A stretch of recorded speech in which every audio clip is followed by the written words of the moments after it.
Start. अध्यक्ष जी, जिस समय पाकिस्तान ने भारत पर हमला किया था उस समय उन्होंने देश की रक्षा के लिए महत्वपूर्ण कार्य किया था। इसके साथ ही मैं मंत्री महोदय को यह भी स्मरण दिलाना चाहता हूँ कि शायद उन्होंने इस पर ध्यान नहीं दिया कि इस बार जो राष्ट्रीय पुरस्कार मिले हैं उनमें रेलवे प्रशासन को केवल 2 ही प्राप्त हुए हैं, जबकि मैं ऐसा मानता हूं कि हमारी सेना के बाद अगर किसी ने युद्ध काल में सराहनीय कार्य किया है तो वह रेलवे प्रशासन अथवा रेलवे कर्मचारी और अधिकारी हैं। इसलिए उनके मनोबल को बनाए रखने के लिए और उनको प्रोत्साहित करने के लिए रेल मंत्री को इस बात पर भी ध्यान रखना चाहिए और इसका प्रयास करना चाहिए कि जो भी इस तरह के प्रोत्साहन मिलें उनमें रेलवे का विशेष ध्यान रखा जाए। रेल मंत्री महोदय ने अपने वक्तव्य में भी रेलवे कर्मचारियों की प्रशंसा की है या उनको प्रोत्साहन दिलाया है, लेकिन यह प्रोत्साहन शांति काल में भी बना रहना चाहिए। रेलवे ने युद्ध काल में जो काम किया वह तो देश की रक्षा का महान उद्देश्य था, लेकिन उसके बाद देश के निर्माण में या गरीबी मिटाने के लिए जो युद्ध होता है उसमें भी प्रत्येक रेलवे कर्मचारी का मनोबल उसी तरीके से बना रहे, इसके लिए भी रेल मंत्री महोदय को कुछ कदम उठाने की आवश्यकता है। मैं ऐसा मानता हूँ कि वह किसी भी तरीके से करें, उनका तरीका कुछ भी हो, लेकिन उनको यह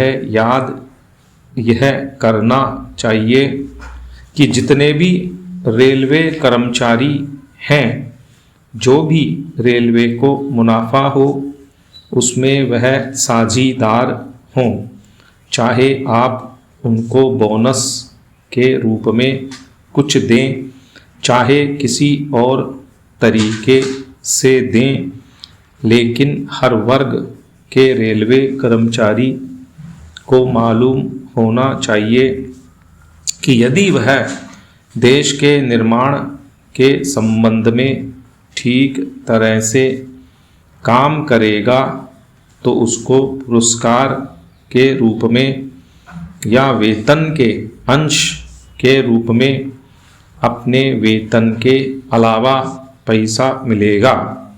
इसी प्रकार इस संबंध में मैं एक और सुझाव देना चाहता हूँ।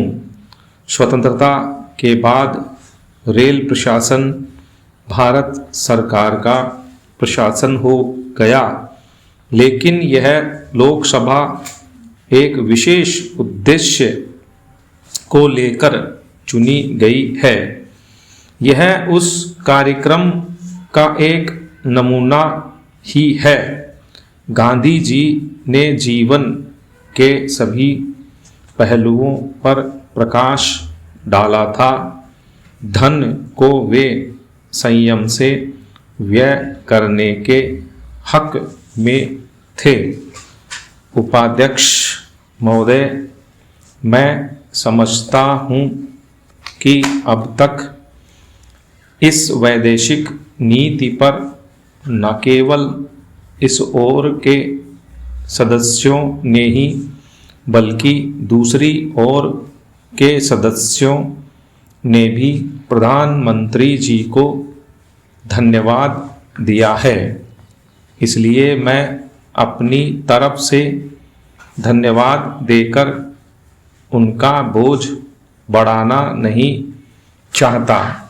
इसमें कोई संदेह नहीं कि इस सदन के सभी सदस्य, चाहे वे किसी भी पार्टी से संबंध रखते हों, इस बात से पूरे सहमत हैं कि हमारी विदेश नीति ने संसार में हमारा सिर ऊंचा उठा दिया है। हमने पंचशील के सिद्धांत को संसार के सामने रखा है। यदि हम उसके आधारभूत सिद्धांत पर दृष्टिपात करें तो हमको पता चलता है कि हमने संसार में एक जो सबसे बड़ा काम किया है वह यह है कि हमने तनाव को कम करने का प्रयत्न किया है। जिस समय हमने नई नई स्वतंत्रता प्राप्त की तो हमारे सामने बहुत से प्रश्न थे। उनके साथ ही हमारे दो बड़े गुट थे जो कि एटम बम और दूसरे बम लिए हुए हमको चुनौती दे रहे थे कि अगर हमने उनमें से किसी एक गुट में सम्मिलित नहीं हुए तो हमको बड़ी कठिनाई होगी।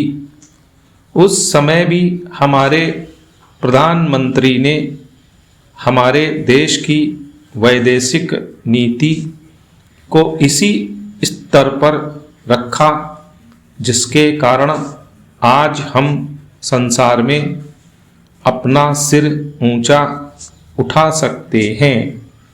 हमने जो संसार के सामने पंचशील के सिद्धांत को रखा उसका सबसे बड़ा फल यह हुआ कि एक सम्मेलन हुआ जिसकी ओर मैं आपका ध्यान दिलाना चाहता हूँ।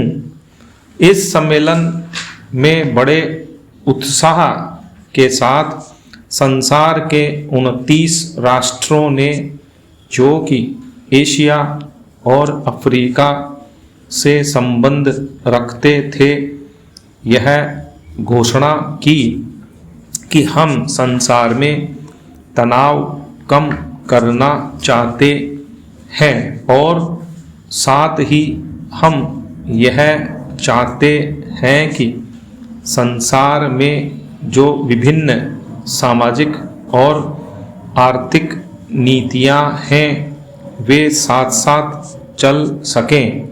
हमारी वैदेशिक नीति में जो सबसे महत्वपूर्ण चीज है वह है सह अस्तित्व की भावना। उसी भावना के फलस्वरूप हम देखते हैं कि आज कोरिया का युद्ध नहीं हुआ जो कि एक तीसरे विश्व युद्ध के रूप में परिवर्तित हो सकता है। हमारी इस नीति के कारण हमारे अमेरिकी मित्र हमसे कुछ अप्रसन्न भी हो गए, लेकिन यदि हम ऐसा ना करते तो आज संसार को तीसरा युद्ध देखना पड़ता।